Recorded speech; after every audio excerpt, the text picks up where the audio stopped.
Hi, my name is Adele Mintz, and I'm Alexandra Laurent we will be doing our video project on Marilyn Monroe. and Horney's relational theory. So Marilyn was in and out of foster homes and orphanages at a very young age. Um, she's, she had a very difficult childhood.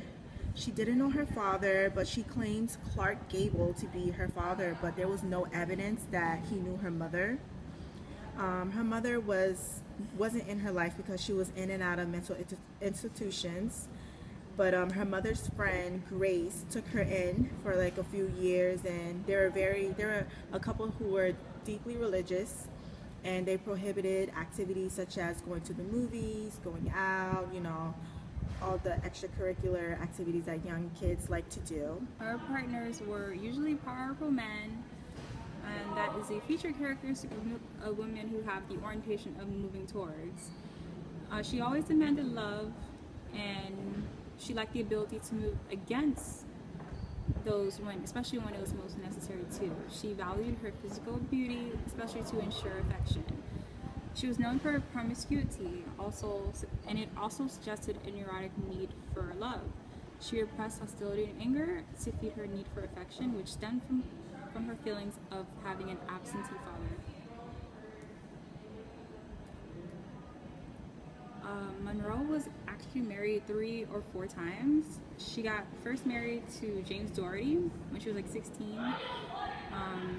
It only lasted 4 years, and then she went on to pursue a career in acting. She married baseball legend Joe DiMaggio, and the union lasted for 8 months. He was known for his jealousy and possessive attitude toward Monroe. She married Arthur Miller, and she was married to him for 4 years. She had a miscarriage and an ectopic pregnancy due to her endometriosis. Marilyn suffered from basic anxiety. She had pre-performance anxiety, which led her to many canceled shows, and it would cause separation between her and her co-stars. One of her directors once said she would be the greatest if she ran like a watch. When Monroe starred in The Prince and Showgirl, the film received mixed reviews. It was a hit in Britain, but not as popular in the United States. In 1962, Marilyn was dismissed from Something's Got to Give for missing so many days of filming. A basic hostility. Monroe was orphaned throughout most of her childhood. The identity of her father is still very much unknown to this day. Because of her mother's mental illness, she was put into various foster homes and declared a ward of the state. She lived with her mother's friend Grace. Grace married Dog, who allegedly attempted to sexually assault Marilyn Monroe. After that, she was sent to live with her great aunt Olive, and it was Olive's son who eventually sexually assaulted Marilyn Monroe. Monroe's hostility towards the absence of her father was clearly repressed. She once addressed at a party that her sexual fantasy was putting on a wig, seducing her father, and after they had sex, she would ask him, "How do you feel now to have a daughter that you've made love to?" One can argue that Marilyn felt she could only get her father's love through manipulation. Relational approach.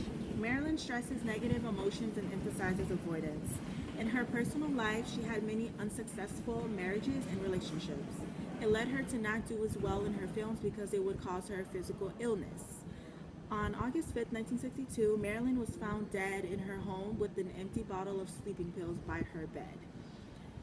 Defense mechanism externalization. Marilyn Monroe externalized the feeling of being unloved and helpless through her over-exaggerated concern for plants and animals. For instance, she once stopped a car because she saw nasturtiums being cut by a lawnmower and cried as if they were actually being wounded.